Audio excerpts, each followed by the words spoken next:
O que estamos testemunhando hoje nos Estados Unidos não é apenas uma crise política comum, é o desmoronamento de um mito.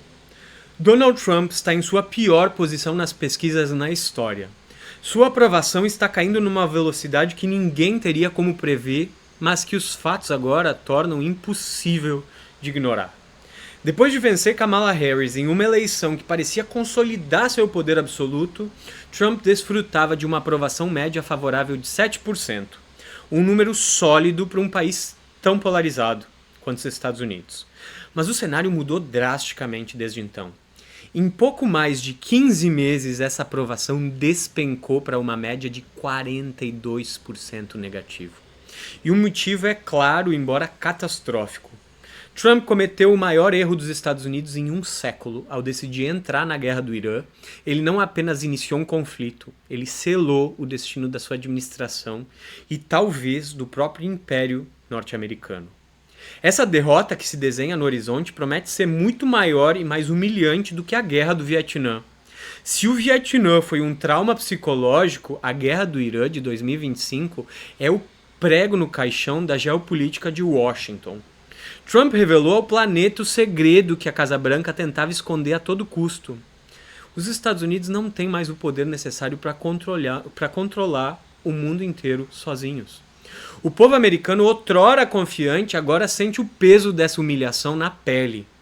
E o pior, essa queda de prestígio internacional vem acompanhada de uma enorme crise econômica doméstica. Um efeito dominó desencadeado pelas próprias decisões impulsivas de Donald Trump. Hoje vamos mergulhar profundamente em como chegamos aqui, vamos analisar a ascensão e a queda dessa figura que dominou a última década e entender por que a era Trump pode estar chegando a um fim melancólico e perigoso. Mas antes disso, se inscreva no canal, curta esse vídeo e comente aqui embaixo o que você está achando da situação de Trump. Obrigado pela presença aqui. Vamos voltar 10 anos no tempo para entender o colapso atual de Trump. Ao longo da última década, Donald Trump foi sem dúvida a figura mais importante da política mundial. Sua aparição na campanha de 2016 contra Hillary Clinton, que era a personificação do sistema político dos Estados Unidos, a queridinha do establishment de Washington, foi um sinal fortíssimo de que algo estava profundamente errado na sociedade norte-americana. Trump não era apenas um candidato, ele era um sintoma de uma doença. Ele dizia abertamente que iria contra tudo e contra todos para fazer os Estados Unidos voltarem a ter uma economia forte. Ele prometeu a retomada da força política no mundo através do slogan Make America Great Again, Faça a América Grande de Novo. A peça central do seu discurso era a reindustrialização dos Estados Unidos. Para Trump, os empregos que foram para o exterior eram a causa da decadência americana. E trazê-los de volta era o principal problema a ser resolvido para defender o país. No entanto, para mobilizar um país em torno de uma agenda nacionalista, você precisa de vilões. No mundo de Trump, o Irã e a China tornaram-se os grandes antagonistas. Por quê? Porque são países que historicamente nunca baixaram a cabeça para as exigências americanas. Eles representavam a resistência ao modelo de fim da história que os Estados Unidos tentaram impor após a Guerra Fria. Precisamos lembrar que após o fim da União Soviética, os Estados Unidos reinaram como a única superpotência mundial. Foi um momento de arrogância geopolítica sem precedentes. A Rússia, herdeira da União Soviética, havia perdido metade do seu PIB após abrir sua economia de forma descuidada para o liberalismo. Sim, a globalização desenfreada destruiu a economia russa nos anos 1990. Enquanto isso, a China ainda não era uma potência industrial que conhecemos hoje. Boa parte da sua população ainda vivia na pobreza extrema. E o Irã, por sua vez, embora resiliente, ainda não possuía a capacidade massiva de produção de mísseis e drones que detém hoje. Naquele período, as inovações estavam todas nos Estados Unidos. Internet, computação, o legado militar da Guerra Fria.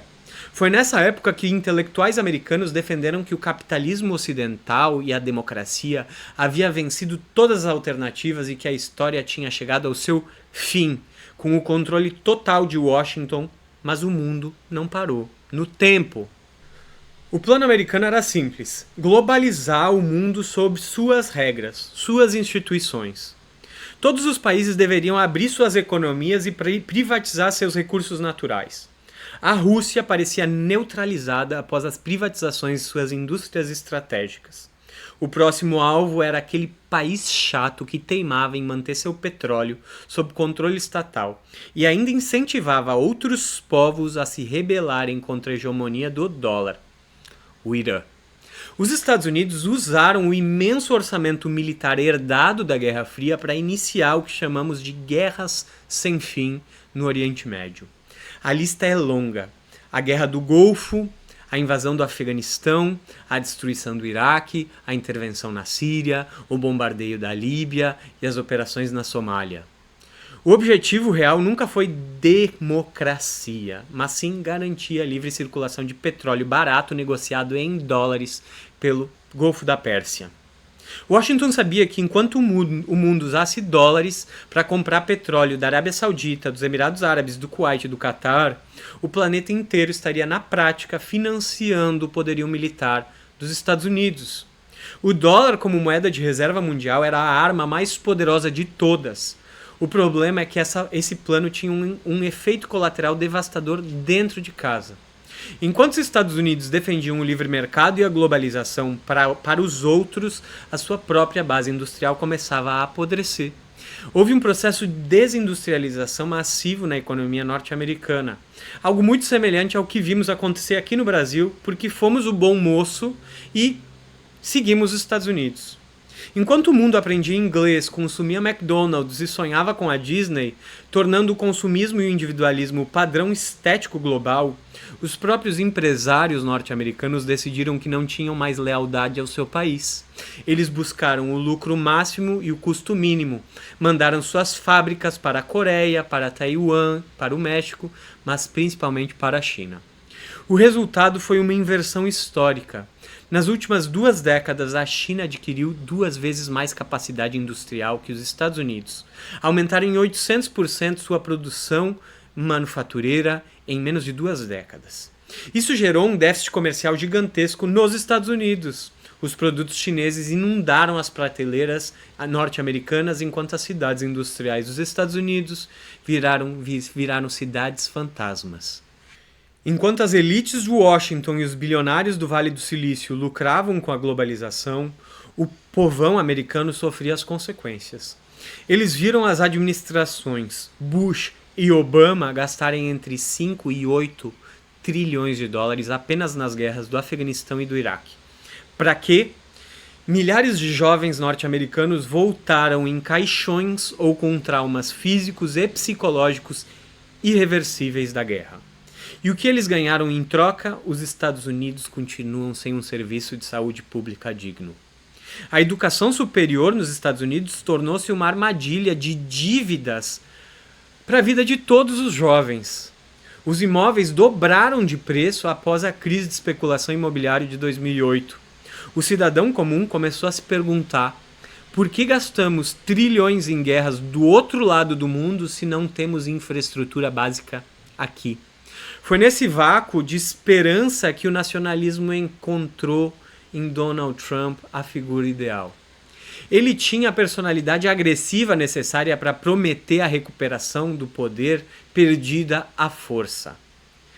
Suas soluções pareciam simples e diretas: construir um muro na fronteira com o México para proteger os empregos americanos dos imigrantes, ampliar tarifas de importação de 100% para forçar os empresários a trazerem as fábricas de volta da China e, finalmente, impedir o Irã de controlar o petróleo do Oriente Médio.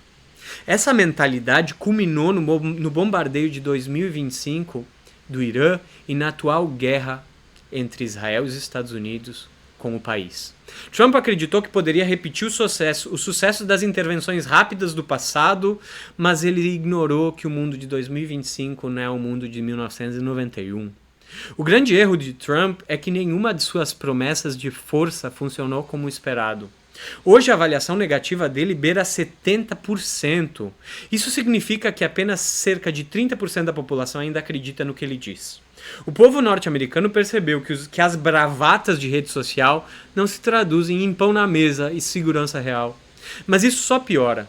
Nos Estados Unidos, cerca de 30% do eleitorado se identifica com o Partido Republicano e 30% com o Partido Democrata, mas sempre há 40% do eleitorado que é independente e vai de um lado para o outro. No início do governo, Trump tinha uma aprovação positiva de 10% entre os independentes quanto ao tema de inflação, mas agora essa aprovação é de menos 60%.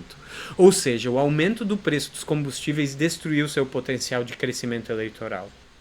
Trump aprendeu desde jovem a fazer negócios de uma forma muito específica: atacar quem é mais fraco, bajular quem é mais forte e, acima de tudo, nunca admitir uma derrota.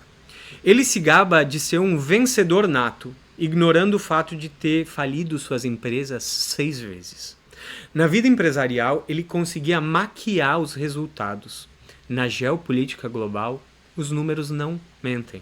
É fácil atacar nações fragilizadas como a Venezuela na América do Sul, onde o Brasil, por exemplo, entregou sua indústria nacional ao livre mercado desde a era Collor e perdeu a capacidade de defesa estratégica do continente sul-americano.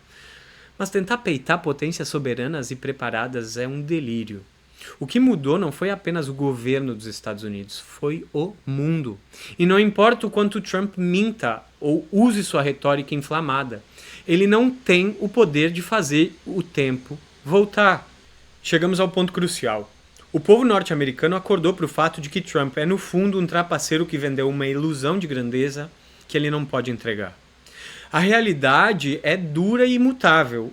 A China já é a maior economia do mundo em paridade de poder de compra e é a maior potência industrial do planeta. A Rússia se recuperou totalmente do colapso dos anos 90 após abrir sua economia, agora seu Estado já tem força e modernizou seu arsenal militar.